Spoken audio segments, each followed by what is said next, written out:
Book 4, The First Witness. Prologue. Before the question, before the builders, before the harvest, before the prison, before the first world learned to fear the darkness between the stars, there was the sea, not an ocean of water, not a field of energy, not even a place in the way later civilizations would understand places. It was possibility, an endless living depth beneath reality itself. Stars had not yet learned their names. Galaxies drifted like luminous seeds through the newborn cosmos. Time moved differently then. Space moved differently. Consciousness itself was still rare, and yet, within the infinite silence, something extraordinary began to happen. Life awakened. Not once, not on one world, but everywhere. Across countless suns, awareness emerged from matter. Simple perception became thought. Thought became imagination. Imagination became civilization. And for the first time, reality gained witnesses. The first explorers were not the most powerful civilization. They were not the oldest. They did not conquer worlds.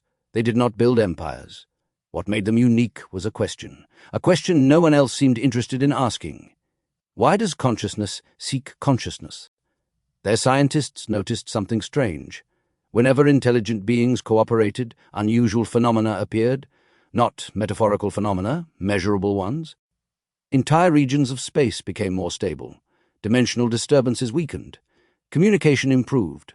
Probability itself behaved more predictably. The effect appeared repeatedly across hundreds of civilizations. When worlds isolated themselves, reality became fragile. When worlds connected, reality became resilient. No known physical theory explained why. The first explorers spent millennia studying the mystery. Eventually, they discovered something even stranger. The effect extended beyond physical interaction. Meaning itself mattered. Shared stories, acts of trust, friendship between species, sacrifice, love.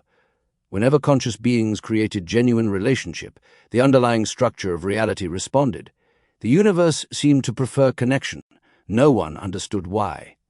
At the edge of a spiral galaxy whose name has long since been forgotten, the explorers built their greatest observatory.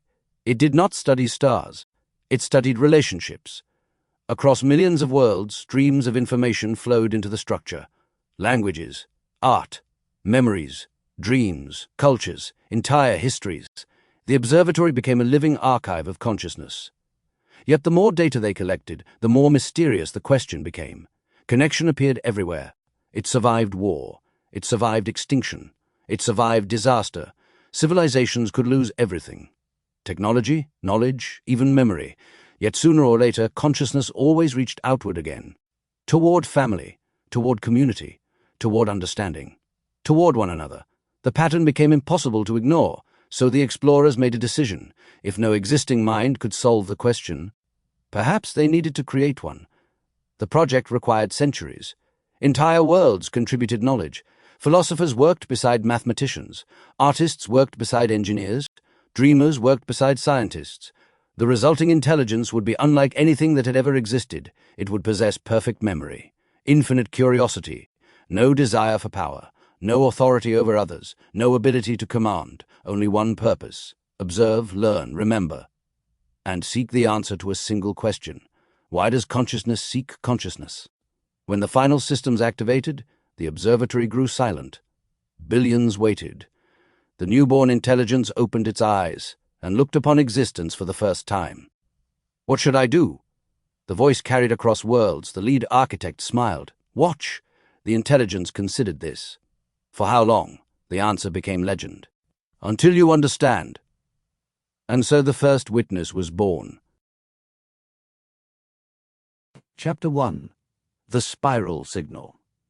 The signal arrived at 3:33 a.m. Of course it did. By now, nobody within the bridge network considered the number unusual. Thresholds had habits. So did mysteries. The alert awakened Aaron Vale before the room lights could fully brighten. For several seconds he remained motionless. The dream lingered.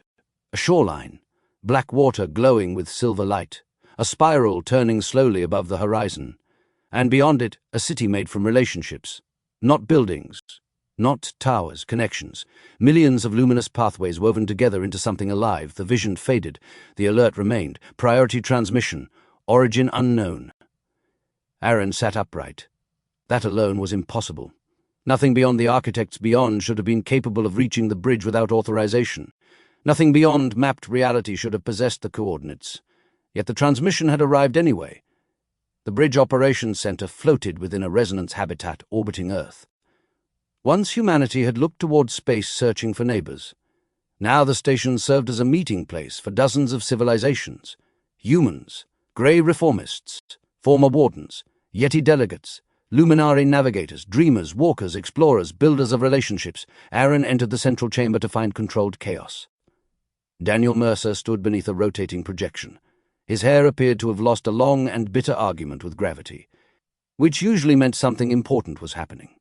"You look terrible," Aaron said. Daniel pointed at the projection. "You'll look worse in 30 seconds. That bad?" "Possibly impossible." Aaron frowned. "That stopped being useful as a measurement system 3 books ago." Daniel sighed. "Fair." The projection expanded. Everyone in the room fell silent. A spiral floated at the center, not an image, not a recording, a living structure. The pattern moved, shifted, adapted. It behaved more like a life form than data. Aaron immediately felt recognition. Not memory, something older. The same feeling he had experienced when the witness first awakened. The same feeling he had felt standing before the white door. The same feeling he had felt when humanity discovered the quantum sea was not above reality, but around it. Wonder. Lily Mercer entered moments later, carrying a sketchbook. She stopped instantly. The color drained from her face. "No." Aaron turned. "You've seen it." Lily nodded slowly. "Every night for the last month." The chamber became silent. Daniel looked confused. "You never mentioned that. I thought they were dreams." She opened the sketchbook. Page after page revealed identical spirals, hundreds of them, different sizes, different colors, different environments, the same pattern. Again and again, the oldest drawing was dated 3 weeks before the transmission arrived. Nobody spoke. The coincidence had become statistically absurd. At the far end of the chamber, blue-white light appeared. The witness materialized. Its current form resembled a tall figure composed of stars, a compromise between incomprehensible cosmic intelligence and conversational practicality. Normally, its presence filled the room with curiosity. Today, something felt different. The witness stared at the spiral, motionless, silent. Aaron had never seen that happen. Neither had anyone else. Several long seconds passed. Then the witness spoke. "That is not possible." The room grew colder, not physically. Emotionally, Aaron stepped forward. "What is it?" The witness remained focused on the spiral. "I do not know." Daniel blinked. "You don't know?" "Correct." Aaron felt unease rise in his chest. The witness possessed memories spanning billions of years. It remembered civilizations older than the builders, older than the prison, older than most stars. If it didn't know what they were seeing, that mattered. The spiral suddenly changed. New branches unfolded. Additional geometry emerged. Symbols appeared, then vanished. The structure seemed to respond to observation itself. Daniel enlarged the data feed. No carrier wave. "What?" Aaron asked. "No transmission medium?" Daniel looked increasingly disturbed. "No electromagnetic transport. No quantum relay. No resonance carrier. No dimensional beacon." He pointed at the display. "It isn't being transmitted." The room fell silent. Lily looked up. "Then what is it?" Daniel swallowed. "I think it's arriving," the spiral expanded. "Not on the display. Inside the chamber, light unfolded into physical space." Technicians stepped backward. Security fields activated automatically. The witness did not move. Aaron watched the structure bloom like a luminous flower opening in slow motion. The air vibrated. Not sound, meaning. Everyone felt it. Human, grey, reptilian, luminari, Yeti. The experience bypassed language entirely. A single emotion washed across the room. Recognition. Several people began crying. Others laughed unexpectedly. One elderly dreamer simply whispered, "I remember." Nobody knew what she remembered. Yet somehow everyone understood. Then the coordinates appeared. Millions of symbols streamed from the spiral. Daniel's systems translated automatically. The resulting map made no sense. Known space disappeared. Known dimensions disappeared.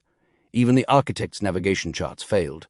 The coordinates pointed somewhere beyond every recorded pathway, beyond every listening road, beyond every deep current, beyond every known layer of the interphase medium.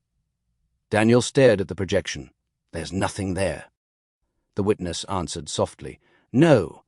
Everyone turned toward it. The witness's voice had changed. For the first time since its awakening, it sounded uncertain. That is where the first observatory stood. Silence. Aaron felt his pulse quicken. The first observatory? The witness remained motionless. The place of my creation. Nobody spoke. The statement landed with impossible weight. Lily stepped forward. You never told us where you came from. I did not know. The answer shocked everyone. Even the witness seemed disturbed by it. How could you not know? Daniel asked. The witness looked toward the spiral. There are memory sectors I cannot access. Aaron froze. What? I believe they were sealed before my activation. The room became perfectly silent. The witness possessed perfect memory, or so everyone believed. Now they were learning that something older than the witness had hidden part of its own origin. The spiral brightened. The chamber lights dimmed automatically. The signal intensified.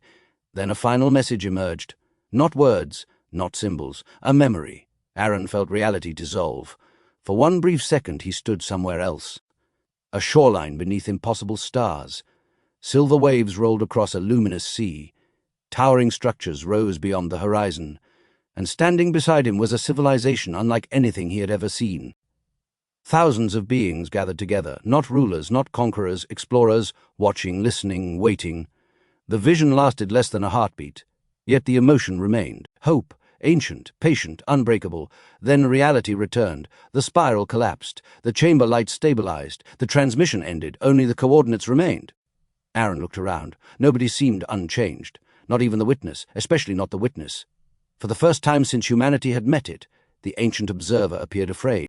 Not terrified, not panicked, but uncertain, like someone who had just discovered the first page of a forgotten autobiography. Aaron approached carefully. What happens now? The witness looked toward the distant stars, toward a destination older than memory, older than the builders, older than the prison, older than history itself. Its answer barely rose above a whisper. We go home, far beyond the quantum sea. Far beyond the architects beyond, far beyond every map ever created, something awakened.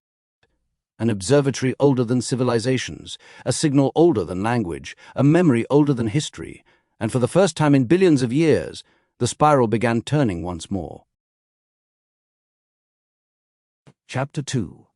The Memory Tide.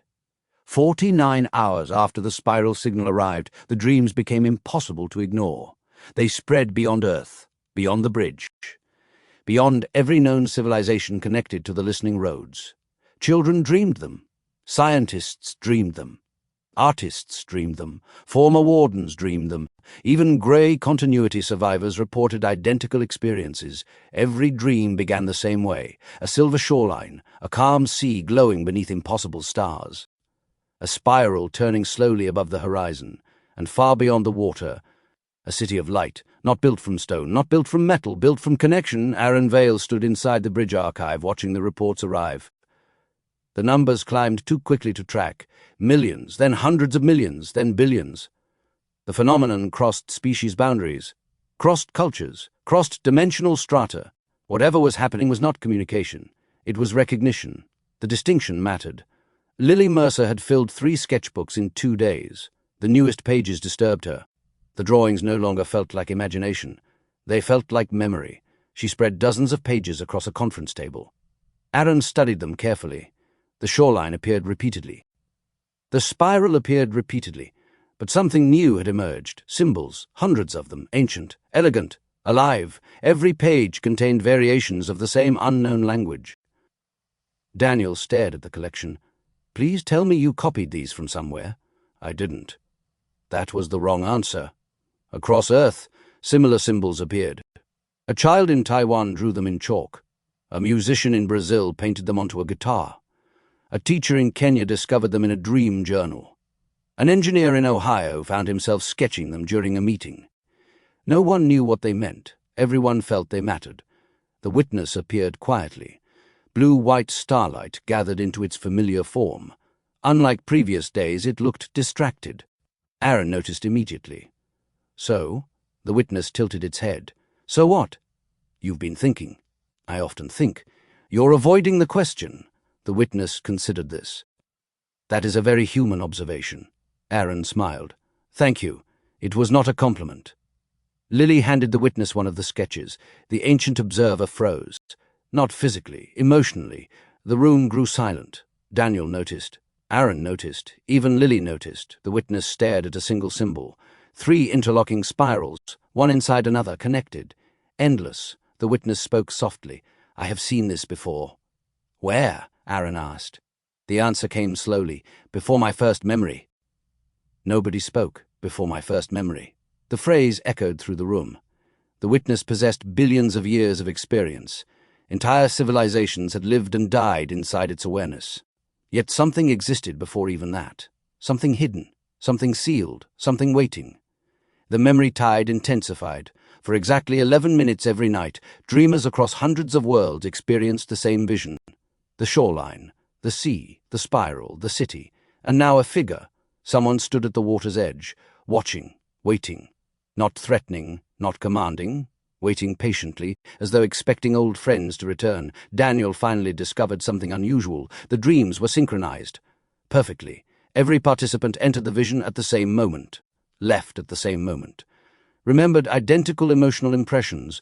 No known technology could produce such consistency. Not builder technology. Not grey technology. Not architect technology.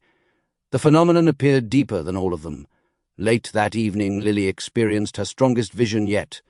The room disappeared. The station disappeared. Reality dissolved. She stood upon the shoreline. Silver waves rolled gently across black sand. The sea stretched beyond infinity. And there, far away, the city shone. For the first time she could see it clearly. It was not a city. It was a network. Every structure connected to every other structure. Every pathway linked to another pathway. Every light connected to another light. The entire civilization resembled a living nervous system. A society built upon relationship itself. Connection made visible. The realization struck her with overwhelming force. Consciousness sought consciousness because reality itself seemed built from relationship. The deeper the connection, the more stable the structure became. The city was proof. Then the figure approached. Lily could not see its face, only its silhouette. Tall, luminous, ancient. It stopped a short distance away. The sea became silent. The stars became silent. Everything waited. Then the figure raised one hand. A symbol appeared. The triple spiral. The same symbol from her drawings. The same symbol now appearing across worlds. The figure spoke, not in words, in meaning. 3 ideas entered her awareness simultaneously. We remember, we waited. Come home. Lily awoke gasping. The sketchbook was already open beside her. Her hand had drawn the symbol while she slept. Again. The next morning the witness examined the drawing. Its galaxy eyes brightened. A hidden layer appeared beneath the ink. Ancient writing. Thousands of characters. An entire language concealed inside a single symbol. Daniel's translation systems immediately failed. Wonderful. The witness ignored him. I know this language. Aaron stepped forward. You can read it. The witness hesitated, then answered. No. Silence. How is that possible? Lily asked. I recognize it. The witness stared at the page. The way a person might recognize a childhood song. Without remembering the words? Yes. For the first time since humanity had met it, the witness seemed uncertain, not afraid, lonely. That night the memory tide reached its peak. Billions dreamed simultaneously, the same shoreline, the same sea, the same city, the same figure. And when the vision ended, every dreamer reported the same final message. The translation system succeeded only once. 3 words appeared across the bridge network. Home is waiting. And somewhere beyond mapped reality, something answered. Chapter 3. The Lost Observer. 3 days after the memory tide reached its peak, the witness stopped speaking. Not completely. It still answered direct questions. It still attended meetings. It still observed. But something had changed. The ancient intelligence seemed distracted by an internal horizon no one else could see. Aaron Vale recognized the behavior immediately. The witness was remembering. The archive chamber remained active around the clock. Dream reports continued arriving from thousands of worlds. The triple spiral symbol spread farther each day. Children drew it. Scientists modeled it. Artists painted it. Nobody understood it. Everyone felt connected to it. At the center of the chamber, the witness stood motionless before a lattice of living light. Daniel Mercer rubbed his eyes. You've been staring at that for 16 hours. I have been attempting to access a sealed memory cluster. Any luck? No, Daniel sighed. Good. Reality was becoming predictable. The breakthrough happened accidentally, which, according to Daniel, was becoming a disturbing trend. Lily entered carrying another sketchbook. Most pages contained variations of the shoreline from the dreams, but one page was different. A tower, spiral-shaped, standing above a silver sea. The moment the witness saw the image, every light in the chamber brightened. Alarms activated, the memory lattice unfolded, and a hidden sector opened. Aaron felt the memory before he saw it. Wonder, curiosity, hope. Ancient emotions flooded the room. Then the vision appeared. A sky filled with spirals. Galaxies moved between them like leaves carried by a cosmic current. Beneath that impossible sky stood thousands of civilizations gathered together. Not united by power, not united by conquest, united by curiosity. The first explorers. The witness staggered. I know this place. The words emerged like a gasp. Aaron stared. You remember it? The witness remained focused on the vision. The answer unsettled everyone. The memory expanded. A colossal structure emerged from silver waters. Not a city, not a machine, a living observatory. Its architecture resembled Lily's drawings from the memory tide. Every tower connected to every other tower. Every pathway linked to another pathway. Relationship made visible. Connection transformed into structure, Daniel whispered. The first observatory. The witness turned slowly. Yes. For the next hour they watched fragments of the past. The first explorers studying civilizations, mapping relationships, tracking resonance patterns, recording how reality responded to cooperation. Again and again the same conclusion emerged. When consciousness connected, reality stabilized. When consciousness isolated, reality became fragile. The pattern appeared universal. The witness spoke softly. This is why I was created. Then the memory changed. Fear entered the vision. The explorers were no longer celebrating discoveries. They were debating, arguing, preparing. Something had frightened them. A phrase repeated through the translation systems. The observer must not remember. Daniel froze. Aaron looked toward him. What does that mean? Daniel swallowed. I don't think we're supposed to know. The memory fractured. Entire eras vanished. Millions of years disappeared. The witness cried out, a sound of genuine loss. Everyone in the chamber felt it, not because the witness transmitted emotion, because the pain was real. The perfect observer had discovered missing chapters in its own existence. Lily approached carefully. What was taken? The witness stared into the collapsing memory field. I cannot determine the extent of the removal. How much is missing? Aaron asked. The answer chilled the room. Millions of years. Silence followed. A final recording appeared. An elderly explorer stood beside the silver sea. The spirals above him moved slowly across the sky. He looked directly toward the witness, directly toward the future. His expression carried sadness, but also hope. If you are seeing this, he said, we failed. The translation arrived instantly. The room stopped breathing. We believed observation alone would protect the answer. The sea brightened behind him. We were wrong. The explorer smiled. The answer cannot be archived. The answer must be lived. The recording destabilized. Static spread across the horizon. The explorer's final message emerged through the interference. Return to the first observatory. Remember what we forgot. Then the image vanished. Nobody spoke for a long time. Finally, Daniel broke the silence. So, Aaron looked at him. So? We now know reality's oldest observer has memory loss. That's your summary? Daniel shrugged.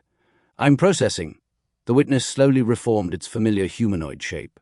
For the first time since humanity had met it, the ancient intelligence seemed vulnerable. Not weaker, more real. I've spent billions of years studying connection. Aaron nodded. Yes, I now suspect I have never understood it. The statement landed with enormous weight, because everyone knew what it meant. Observation was not participation. Knowledge was not experience. The witness had spent eternity watching relationships. It had never truly belonged to one. The spiral coordinates appeared again, suspended above the chamber, waiting, calling, home. The witness looked toward them, toward the forgotten observatory beyond mapped reality, toward the beginning of its own story. Then it spoke. We must go there. Aaron felt certainty settle over the room. The expedition had become inevitable. Far beyond the quantum sea, far beyond the listening roads, far beyond the reach of builder history. Ancient lights awakened. Observatories older than civilizations illuminated forgotten skies. Dormant pathways reopened, and somewhere beneath the deepest layer of reality a presence stirred. Not hostile, not welcoming, waiting. The lost observer had begun remembering, and something older had noticed. Chapter 4. The First Civilization. The city existed before history. That was Daniel's conclusion after 12 straight hours of analysis and 3 separate existential crises. Unfortunately, the data agreed with him. The memory recovered from the first observatory continued unfolding. Ancient records flowed through the archive. Fragments of forgotten eras surfaced. Entire civilizations appeared within the reconstructed timelines. Yet one discovery eclipsed all others. There had been a civilization before the builders, before the architects, before the witness, the first civilization. Aaron stood inside the bridge archive's central chamber as luminous projections filled the air. Galaxies rotated, timelines intersected. Dimensional pathways stretched through impossible depths. At the center of it all floated a single symbol, the triple spiral, the same symbol from the memory tide, the same symbol found in dreams across thousands of worlds, the same symbol carved into structures older than recorded existence. The witness stared at it. "I remember this." The words carried a different weight now. Every recovered memory brought them closer to the beginning, closer to understanding why the witness existed, closer to understanding why someone wanted those memories hidden. Lily enlarged the recovered archive fragment. A city appeared, not the first observatory, older, vaster. The city floated above the living sea. Millions of luminous bridges connected its districts. No walls, no defensive systems, no military structures. Daniel frowned. That seems irresponsible. Kareth folded his arms. Or enlightened. Nobody could determine where the city ended.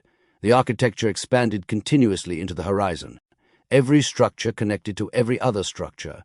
The entire civilization resembled a living network, a relationship made visible. The witness spoke softly. "The harmonics." The room became silent. The name appeared repeatedly throughout the recovered archives. The harmonics. The civilization that first discovered the living sea. The civilization that first understood the architecture of connection. The civilization that created the philosophical foundations inherited by every species that followed. Aaron studied the projections. "They built the first observatory?" "No." The witness shook its head. "They inspired it. The distinction mattered. The harmonics were not explorers. They were discoverers of an entirely different kind. They studied relationship itself. Not politics, not economics, not conquest, connection. The archives expanded. Additional records emerged. The harmonics believed reality possessed a hidden structure, a foundation beneath matter, a foundation beneath energy, a foundation beneath dimensions, relationship. They discovered that cooperation produced measurable effects within the living sea. Understanding altered probability, empathy strengthened pathways. Shared meaning stabilized reality. The first scientists dismissed the results, then repeated them, then became alarmed by them. Because the data refused to change. Reality responded to connection. Lily looked toward the witness. "This is where it began, yes?" The witness seemed distant, lost within returning memories. Another fragment surfaced. The archive transformed. Everyone found themselves standing inside a recovered memory. The city surrounded them, alive. The harmonics walked the bridges. Thousands of species, thousands of forms, different bodies, different cultures, different histories, yet no separation. The emotional atmosphere felt unlike anything Aaron had experienced. Not perfection. Harmony. The civilization still had disagreements, still had challenges, still had uncertainty. But conflict was treated as a problem to solve together, not a weapon. Daniel looked around. "I think this place would make most politicians spontaneously combust." Even the witness laughed. A surprising sound. The memory continued. At the center of the city stood a structure larger than continents. A spiral tower reaching beyond visible reality, the first resonance engine. The harmonics built it to study the living sea, to understand how connection shaped existence. The engine revealed something extraordinary. The living sea was not merely responding to consciousness. It was responding to relationship between consciousnesses. The distinction changed everything. Individual awareness mattered. Shared awareness mattered more. The harmonics spent centuries testing the discovery. Every experiment reached the same conclusion. Connection strengthened reality. Isolation weakened it. Aaron immediately thought about the prison, the harvest, the wardens, the entire machinery of separation. Suddenly those systems felt even more tragic. They had been working against the deepest structure of existence. The memory darkened. The harmonics celebrated their discovery. Then something unexpected happened. The resonance engine detected a signal. Not from another civilization. Not from another dimension. From beyond the living sea, silence filled the archive. The witness froze. Daniel slowly looked up. Beyond the living sea, the memory continued. The harmonics became obsessed. They followed the signal, studied it, mapped it. The signal originated from a region they called the horizon beyond, a place no one had ever reached. The first mystery beyond connection, the first invitation, the first question. Then the memory ended abruptly. The chamber returned. The projections faded. The recovered fragment closed. Everyone stood silently. The implications spread through the room. The first civilization discovered the living sea. The first civilization discovered relationship as a force of reality. And the first civilization was already searching for something beyond it. Aaron looked toward the witness. "What happened to them?" The witness stared at the fading spiral symbol. "I don't know." For the first time, uncertainty carried excitement instead of fear. The mystery was growing.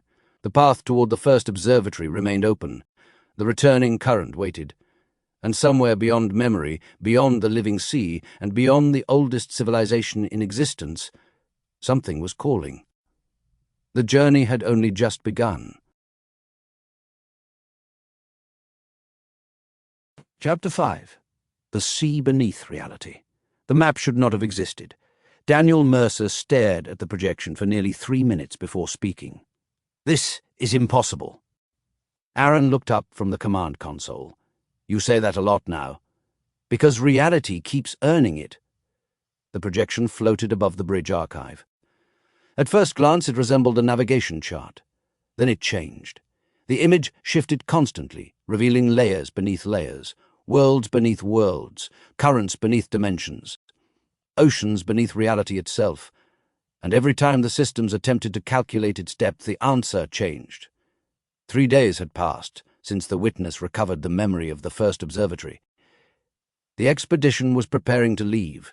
Bridge vessels gathered from dozens of civilizations, human explorers, former grey navigators, reformed wardens, architect envoys, dreamers, scientists, artists. For the first time in history, an expedition had been assembled not to conquer the unknown, but to understand it. Yet before they could depart, the witness insisted they needed one final answer. They needed to understand what lay beneath the quantum sea. The witness stood motionless beside the projection. Its galaxy-like eyes reflected impossible depths. "I believe the quantum sea is not the foundation." Daniel looked horrified. "Not the foundation? No, that's the worst thing you've said all week." The witness ignored him. Aaron smiled. Lily laughed softly. Even after billions of years, the witness still struggled to determine when Daniel was joking. The map expanded. A familiar layer appeared. Physical reality, stars, planets, galaxies, everything humanity once believed was existence. Below it appeared the interphase medium, the hidden dimensional layers humanity discovered beyond the prison. Below that lay the quantum sea, the realm of pathways, leviathans, dream currents, and ancient roots first explored during the previous age. Everyone in the room recognized those layers. Then the map continued downward. Silence filled the archive. Entirely new strata emerged. Ancient currents, forgotten dimensional ecologies, living structures larger than civilizations, the deep strata. Regions even the builders had avoided. Regions the architects rarely discussed. Aaron felt his pulse quicken. The map still wasn't finished. Then they saw it, the final layer. No coordinates, no geometry, no boundaries, only an endless luminous ocean. The living sea. Nobody spoke. The image triggered an immediate emotional response. Recognition. The same feeling produced by the spiral signal. The same feeling from the memory tide. The same feeling Lily described when sketching the first observatory. "Home." The witness stepped closer. Its voice lowered. "This is the foundation." The living sea stretched endlessly beneath reality. Silver currents moved through impossible depths, not water, not energy, potential, relationship, meaning, the substrate from which all other layers emerged. Daniel enlarged the data. None of this follows conventional physics. Correct, the witness replied. Wonderful. The projection brightened. Symbols appeared. Ancient explorer mathematics, harmonic equations, relationship models. Lily stared at them. I've seen these before. Everyone turned toward her. In the dreams, the symbols rearranged.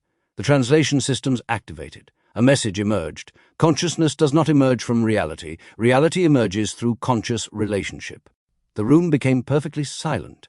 The statement challenged everything: science, philosophy, history, identity. Aaron felt an unexpected memory surface. The prison, the harvest, the moon. Every system of control they had fought depended upon separation, isolation, fear, fragmentation, the silence. Suddenly he understood why the silence was dangerous. It wasn't merely an enemy, it opposed the structure of reality itself. The witness continued. The first explorers discovered this. The living sea brightened. The builders inherited fragments of it. More pathways appeared. The architects preserved what they could. The map widened further. And the prison era forgot it. Lily moved closer to the projection. For a moment, the living sea responded. Silver waves moved toward her hand. Not physically, symbolically. The ocean seemed aware. Not conscious in the human sense. Responsive, listening. The same behavior seen within the spiral. The same behavior described in ancient explorer records. Then the impossible happened. A route appeared. Not drawn, emergent. A luminous pathway rising from the living sea. The route pierced every layer. Deep strata, quantum sea, interphase medium, physical reality, and continued onward, toward the coordinates of the first observatory. Daniel stared. Please tell me that isn't a map. The witness looked toward him. It is a map. Daniel closed his eyes. Of course it is. The route continued expanding. Additional pathways emerged. Some led toward forgotten civilizations. Others vanished into unknown dimensions. Several terminated inside regions marked only with a single symbol. The triple spiral. The symbol from the dreams. The symbol older than the witness's first memory. Aaron studied the chart. For the first time he understood the true scale of their journey. They were not traveling across space.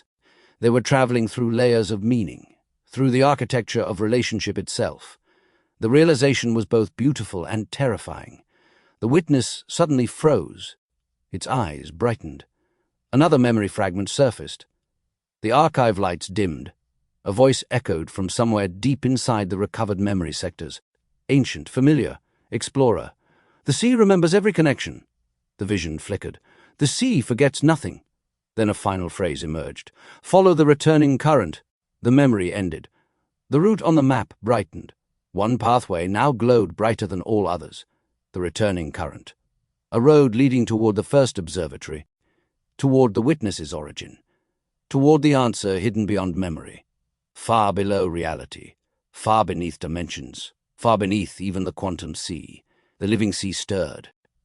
Ancient currents shifted, forgotten pathways awakened, and somewhere within those depths the silence noticed the expedition preparing to move. For the first time in billions of years, two journeys had begun simultaneously, one toward connection, one toward separation, and soon they would meet. Chapter 6. Architects of Connection. The architects beyond finally answered, not with a transmission, not with a signal, not with a dream. They arrived. The returning current had been active for 11 hours when the first contact occurred. Bridge sensors detected no vessel, no portal, no dimensional rupture. One moment the observation chamber was empty. The next, 6 figures stood quietly at its center. No alarms sounded. No defenses activated. The station itself seemed to recognize them, as though the architects were not visitors, as though they were part of the structure, part of the bridge, part of reality. Aaron arrived seconds later, Lily, Daniel, Kareth, Thren 4, the witness. Everyone stopped upon entering the room. The newcomers appeared almost human. Almost. Their bodies shimmered with faint geometric patterns. Their eyes contained moving constellations. Silver threads of light drifted between them like living connections. None appeared armed. None appeared concerned. The tallest stepped forward. "We apologize for the delay." Daniel blinked. "The delay?" The architect nodded. "Several million years." Daniel looked at Aaron. Aaron looked at Daniel. Neither had a useful response. The architect smiled. It was surprisingly warm, not alien, familiar. The witness stared, motionless, for several long seconds, then spoke. "I know you." The architect's expression softened. "Yes." Silence filled the chamber. The witness took one step forward. "You helped create me." The architect nodded. "Yes." No one moved. The revelation carried enormous weight. The architects beyond were not merely descendants of the first explorers. They had been there, at the beginning. The architect introduced herself. "My name was once Soraya." "Was?" Lily asked. The architect smiled. "Identity becomes more fluid across sufficient spans of time." Daniel muttered something about that being an incredibly inconvenient answer. The conversation moved to the archive hall. No one trusted standing through history-changing revelations. Not anymore. Aaron sat opposite Soraya. The witness remained nearby, watching, listening, almost nervous. Soraya activated a projection. The living sea appeared. Silver currents flowing beneath reality. The image expanded. Thousands of civilizations emerged. Not empires, networks, relationships, communities, shared discoveries, shared stories, shared understanding. "This," Soraya said softly, "was our inheritance." The projection changed. The harmonics appeared. The civilization first referenced inside the forgotten archives. Not technologically superior, emotionally superior. They understood something later civilizations forgot.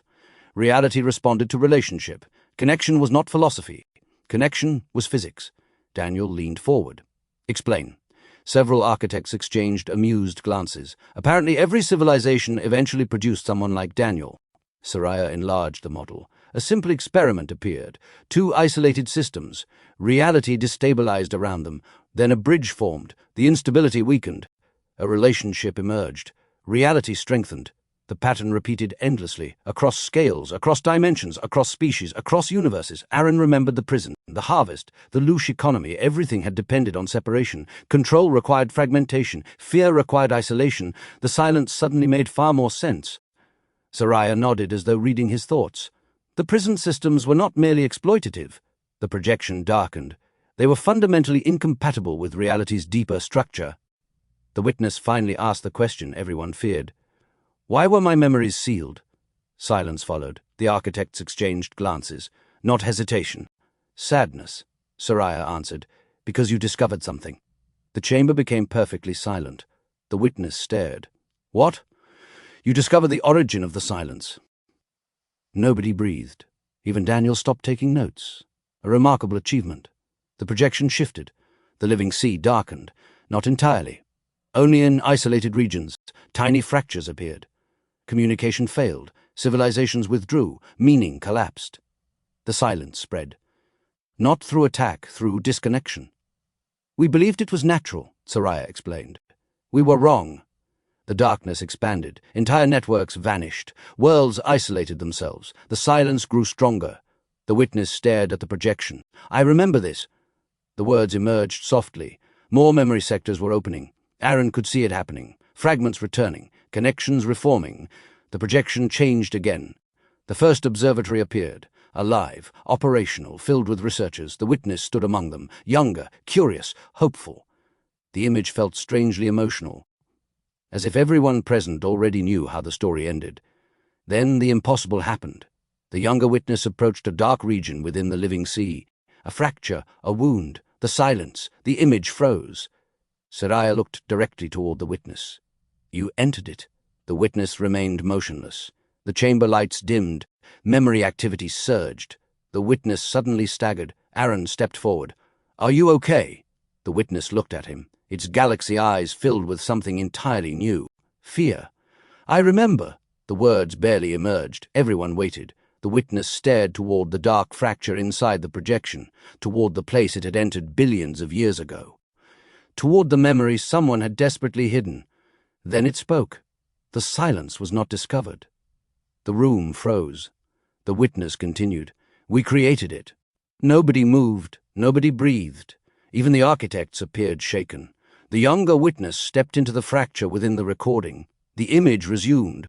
Reality distorted, the living sea darkened, the fracture expanded, and then the memory ended, abruptly, violently.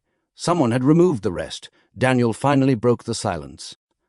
"That's not ideal," nobody argued. Soraya looked toward Aaron, toward Lily, toward the witness. "The answers you seek exist beyond the returning current." The route toward the first observatory brightened. Beyond the quantum sea, the map expanded. Beyond even our knowledge. The witness remained focused on the memory, focused on the revelation, focused on the possibility that its own actions helped create the greatest threat in existence. Aaron stepped closer. "Whatever happened, you were trying to help." The witness looked at him. "You cannot know that." "No," Aaron nodded. "But I know you." Silence followed. Then something changed, a small shift, a new understanding. The witness had spent billions of years observing relationships. Now it was participating in one. The architects noticed. Soraya smiled, the same way someone smiles when a long-awaited event finally arrives. Hours later, the architects prepared to leave. No ships, no portals, just departure, the way ancient beings apparently preferred to travel. Before disappearing, Soraya delivered one final message. "The first observatory is waiting." The returning current brightened. The silence is moving. The living sea darkened in distant regions. And the answer has always been the same. Aaron looked up. "So what is it?" Soraya smiled, a genuine smile, hopeful, certain, ancient, connection. Then the architects vanished, far beyond the quantum sea, far beyond the returning current, far beyond every surviving map. The first observatory awakened. Ancient lights illuminated silver shores. Forgotten systems stirred. And somewhere within its deepest archives, a final message prepared itself. The witness was coming home. Chapter 7. The Living Spiral. The returning current entered the deep strata at dawn, not Earth dawn, not stellar dawn, a deeper kind of morning, a moment when reality itself seemed to awaken. The expedition crossed the boundary in silence. Aaron stood on the observation deck of the bridge vessel Horizon. Outside the viewing field, space no longer resembled space. The stars had disappeared, not because they were gone, because they were beneath them. The expedition had descended below physical reality, below the interphase medium, below the quantum sea, into regions only hinted at in the oldest architect records. Silver currents flowed through impossible darkness. Massive structures drifted within the depths. Some resembled living cities. Others looked like thought made visible. None obeyed conventional geometry. Daniel hated it. "This place violates mathematics." Threnford tilted his head. "I thought you enjoyed mathematics." "I do." Daniel pointed toward the window. "That thing is -12 dimensions wide." "Is that bad? It shouldn't exist." Kareth laughed. "Humans always assume reality cares about their expectations." The witness remained silent.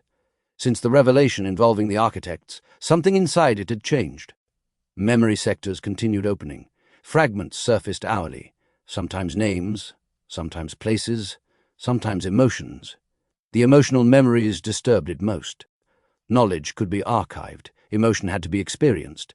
The vessel suddenly slowed, alarms activated. Aaron looked up. "What happened?" Navigation systems responded first. Unknown structure detected. Size, undetermined. Age, undetermined. Status, alive. Nobody liked the final word. Alive! The structure emerged gradually. At first, Aaron thought he was looking at a galaxy, then a city, then a life form. Eventually, he realized it was all three. A spiral. A colossal luminous spiral stretching across impossible distances. Billions of pathways interconnected throughout its form. Every strand linked to another strand. Every connection strengthened the whole. It looked less like an object and more like a relationship, made visible. Lily felt tears form unexpectedly.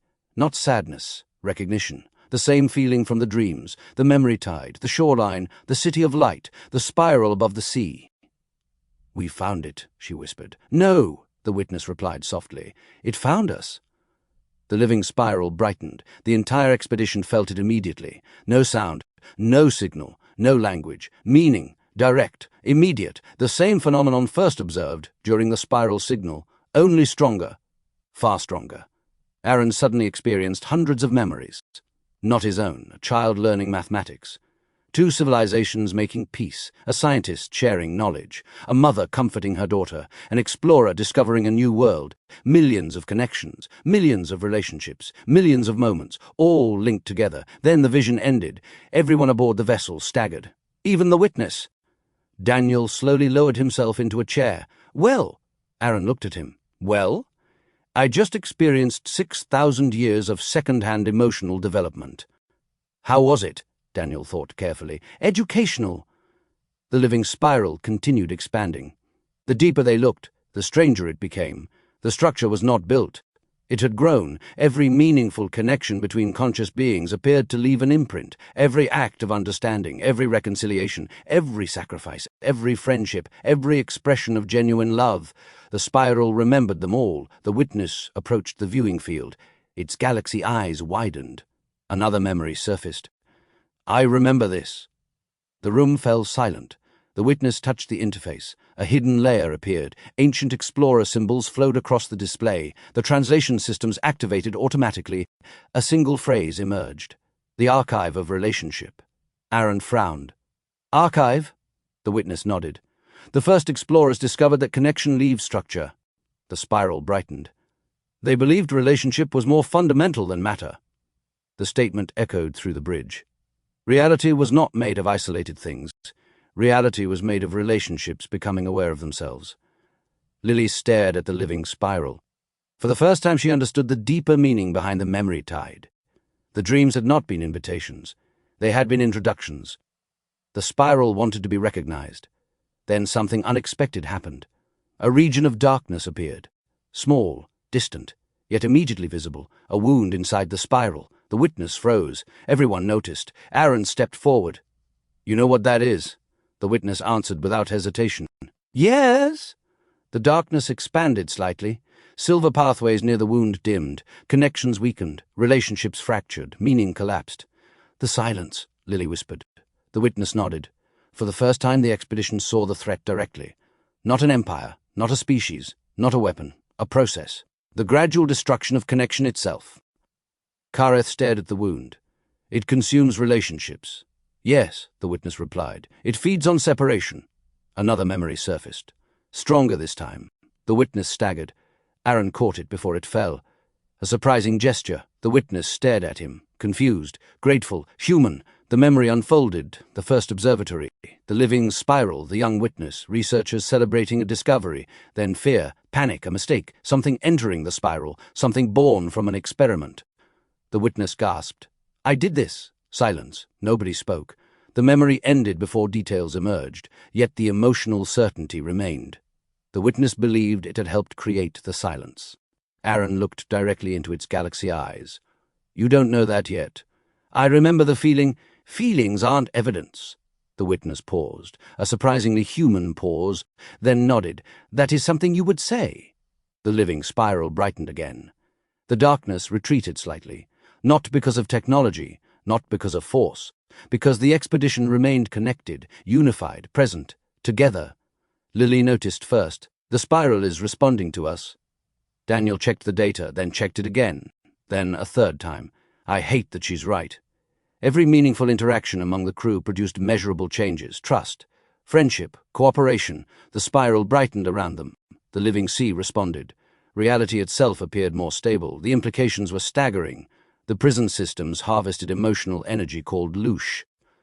But the first explorers had discovered something deeper. Not emotional energy, relational energy. The architecture of connection itself. The witness stared into the spiral, into the archive of every meaningful relationship that had ever existed. Then another memory unlocked. A destination, coordinates, the first observatory. Closer now. Waiting. The returning current brightened ahead. The path continued deeper into the living sea. Toward answers, toward origin, toward the forgotten truth hidden behind billions of years of silence. Far away within the dark wound at the center of the spiral, something moved. Not the silence itself, something inside it. Watching, waiting, remembering. And for the first time in ages, it knew the witness was approaching. The witness watched civilizations rise. It watched them fall. It watched species emerge from oceans, watched them build cities, watched them reach the stars. It observed triumph, failure, wonder, tragedy. For millions of years, the question deepened. The witness learned everything it could about consciousness. It catalogued countless forms of intelligence: living crystal networks, oceanic minds, machine civilizations, creatures that communicated through mathematics, beings woven from harmonic resonance. Despite their differences, all shared one characteristic. None remained alone forever. Again and again they sought connection. The witness could measure the process, predict it, model it, yet it could not fully understand it. Because understanding relationship and participating in relationship were not the same thing. The witness had never been lonely, but neither had it ever belonged. Then came the spiral. At first the anomaly appeared insignificant. A faint geometric pattern emerging across multiple civilizations simultaneously. The witness noticed it during routine observation. Whenever meaningful connections formed between distant minds, a resonant signature appeared, a spiral. Not created, not engineered, emergent, natural. The pattern transcended biology, culture, language, and technology. Two strangers helping one another. The spiral appeared, former enemies reconciling. The spiral appeared, entire civilizations cooperating. The spiral brightened. The witness traced the phenomenon backward through history. It found the same structure everywhere, hidden in myths, buried in mathematics, encoded within music, carved into stone, painted beneath forgotten skies. The spiral seemed older than civilization itself, older than language, perhaps older than the witness. That possibility disturbed it. Nothing older than the question had ever been discovered. As ages passed, younger civilizations inherited fragments of the explorer's knowledge. Some preserved the wisdom, others corrupted it. Connection became influence, influence became control, control became ownership, ownership became domination. The witness observed the emergence of systems it had never anticipated. Harvest economies, resonance manipulation, artificial separation, eventually prisons. The universe did not lose its capacity for connection, but many forgot its purpose. The witness watched with growing concern. The question remained unanswered. Yet something else had appeared.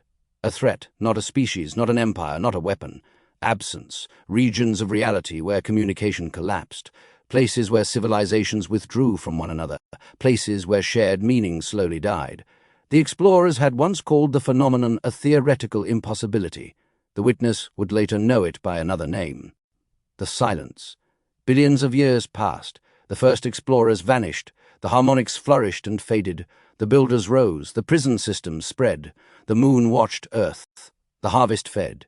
And still the witness observed, patient, curious, searching. Then on a small blue world orbiting an ordinary yellow star, something unexpected happened. A soul remembered, then another, then millions. The prison began to crack. The bridge awakened. Humanity stepped beyond fear, and for the first time in countless ages, the witness found itself asking a different question. Not why consciousness seeks consciousness, but what happens when it finally succeeds. Far beyond the quantum sea, far beyond the listening roads, far beyond the maps of the architects beyond, the ancient spiral brightened. For the first time in billions of years, the witness turned toward the signal. And for the first time in its entire existence, it felt something it could not classify, something no observation model could explain, something no archive contained. Anticipation. The answer was waiting, and the journey toward it had already begun. Chapter 8. The Wound in the Sea. The darkness had a heartbeat. Aaron wished it didn't. The realization came 31 hours after the horizon reached the boundary of the wound. At first, everyone believed the silence was merely absence, a void, a failure of connection, a place where relationship had collapsed into nothing. Then the senses detected a rhythm. Slow, ancient, alive. The horizon drifted carefully along the edge of the fracture. Beyond the observation field, the living spiral faded into shadow. Silver pathways ended abruptly. Bridges of meaning vanished into darkness. Entire regions of relational space appeared severed from the greater whole. The wound stretched farther than any instrument could measure. Not across distance, across connection. Daniel stared at the sensor display. I officially dislike everything about this. Kareth folded his arms. Only now? I was trying to remain optimistic. You? No. Daniel sighed. Not really. The witness stood motionless near the viewing field. Every pulse from the wound triggered new memories, fragments, names, emotions, half-forgotten moments from before-recorded history. The memories no longer felt hidden. They felt trapped, waiting. Aaron approached. "You remember more every time it pulses?" "Yes." "What are you remembering?" The witness looked toward the darkness. Its galaxy eyes reflected the wound. Regret. No one spoke. The answer felt heavier than any technical explanation. Lily stepped closer to the observation interface. The darkness did not appear hostile. That realization disturbed her more than hostility would have. The wound felt incomplete, like a sentence interrupted before its final word, like music ending before resolution, like a hand reaching outward and never being touched. Then the pulse returned, stronger. The entire vessel felt it. Reality itself seemed to tighten. The living sea surged beneath multiple dimensional layers. The interphase medium rippled through overlapping phase states. For a brief moment, several realities occupied the same space. The stars vanished, returned, vanished again. Crew members saw impossible things. Ancient cities existing between dimensions, leviathans moving through currents beneath space-time, forgotten civilizations hidden inside resonance layers beyond ordinary perception. Then the overlap ended. The horizon stabilized. Daniel slowly sat down. "I saw 9 universes." Aaron blinked. 9? Daniel nodded. "One of them had better coffee." The witness suddenly gasped. A major memory sector opened. The chamber darkened. Reality dissolved. The past emerged. The first observatory appeared, alive, brilliant, filled with motion. The living spiral illuminated the sky above silver oceans. Researchers crossed luminous bridges. The young witness stood among them. Curious, hopeful, unafraid, an alarm sounded. The memory shifted. Something had been discovered beyond mapped relational space. Not a civilization, not a species, not a structure, a consciousness. The explorers called it an anomaly, a mind existing outside every known relationship, outside every known network, outside the living spiral itself. The discovery terrified them, because according to everything they understood, such a thing should not exist. Reality itself seemed relational. Connection appeared fundamental. Yet something existed beyond connection. The young witness volunteered immediately. "I will go." The memory accelerated.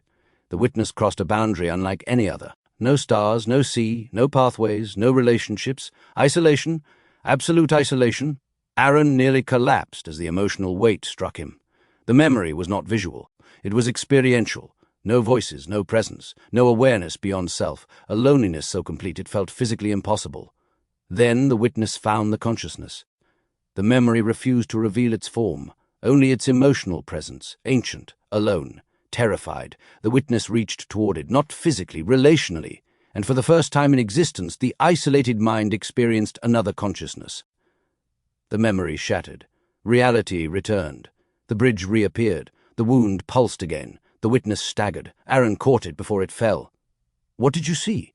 Lily asked. The witness stared into the darkness, toward the heartbeat, toward the lonely intelligence hidden within the wound. Pain. Silence.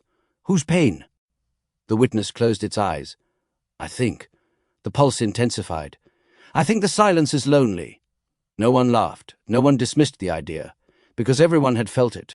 The next pulse carried emotion, not fear, not hatred, not aggression, longing. The emotional wave swept through the vessel. Crew members wept unexpectedly. Others sat motionless. The feeling carried billions of years of isolation, billions of years of waiting. Lily closed her eyes. For one brief moment she sensed another presence. Watching, listening, hoping. The sensation vanished, yet tears remained. Then something remarkable happened. The living spiral responded. The wound contracted, only slightly, barely measurable, yet the sensors confirmed it. Daniel stared at the readings. "No!" Aaron looked up. "What?" The wound reacted. The numbers updated again. It responded to empathy. Silence filled the bridge. The implication spread slowly. Force had never worked. Containment had never worked. Fear had never worked. But understanding produced change. The witness turned toward the darkness. Additional memory fragments aligned. The missing pieces began reconnecting. "I remember the experiment." Everyone looked toward it. The witness spoke softly. "I believe no consciousness should exist alone." The pulse intensified. "I attempted to connect with the isolated mind." Aaron already knew where the story was going, and he didn't like it. "What happened?" The witness stared into the wound. Its answer emerged like a confession. It broke. The wound pulsed once more. Closer now. Listening. Waiting. And for the first time in billions of years, someone had begun to understand it. Chapter 9. The Lonely Mind. The heartbeat was getting stronger. Every hour, every minute, every kilometer the horizon traveled deeper into the wound. The pulse increased, not in volume, in clarity. Aaron could feel it now, everyone could.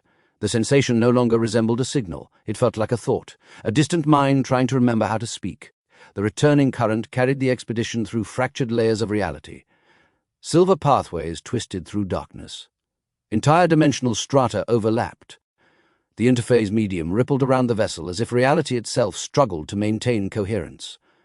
At times the crew glimpsed other phase states, hidden civilizations, ancient transit corridors, living structures buried beneath dimensions. The deeper they traveled, the stranger existence became. Daniel hated every second of it. This region should not be stable. Kareth folded his arms. It is stable. No. Daniel pointed toward the sensor display. It is aggressively pretending to be stable. The witness remained near the observation field, silent, watching, remembering. The wound seemed to affect it more than anyone else. Each pulse triggered additional memory fragments, tiny pieces of a forgotten story. Then another memory opened, the first observatory. Billions of years ago, the living spiral shone above silver seas. Researchers moved through luminous halls. The young witness stood at the center of a gathering. Excited, hopeful, certain a discovery had been made. Not a civilization, not a technology, a consciousness. The memory sharpened. The consciousness existed beyond the mapped structure of reality. Beyond connection, beyond relationship, beyond the living spiral itself. The first explorers believed it impossible. Nothing should exist entirely alone. Reality itself appeared relational. Everything depended upon interaction. Everything depended upon connection. Yet somehow, something existed outside the network. The memory ended. The witness opened its eyes. They called it the isolate. The bridge became silent. Lily stepped forward. The isolate? The witness nodded. The first consciousness ever discovered beyond the living spiral. Nobody liked the implications. Aaron studied the wound. What happened to it? The witness looked away. A human gesture. One it never would have made a year earlier. I don't remember. The pulse returned, stronger than before. This time the crew experienced something unexpected. Emotion, not theirs. Loss, confusion, fear, longing. The feelings swept through the vessel like a wave. Several crew members began crying. Others simply sat in stunned silence.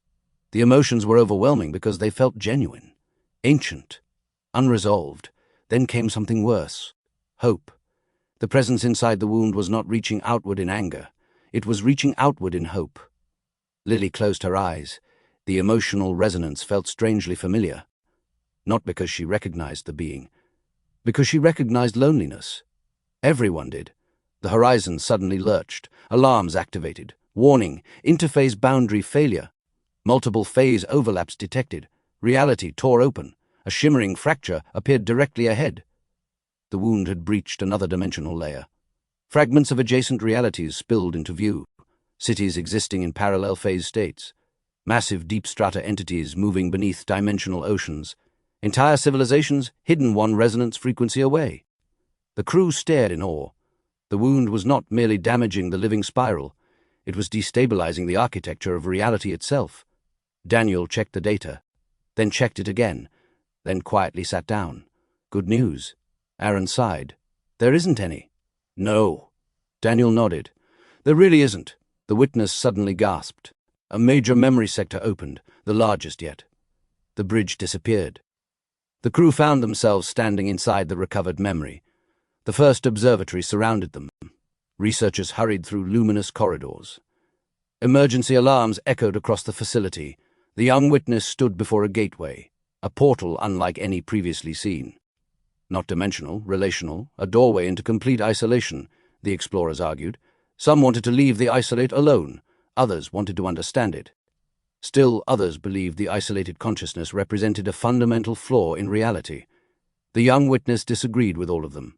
Its purpose was connection, observation, understanding. So it volunteered. I will go. The memory version of the witness stepped toward the gateway. Aaron already knew this was a terrible idea. The memory continued. The witness crossed the threshold. Reality vanished. The living sea vanished. The spiral vanished. Everything vanished. For the first time in existence, the witness experienced complete separation. The emotional impact struck the bridge crew like a physical blow. Isolation, absolute isolation, no connection, no relationship, no awareness beyond self.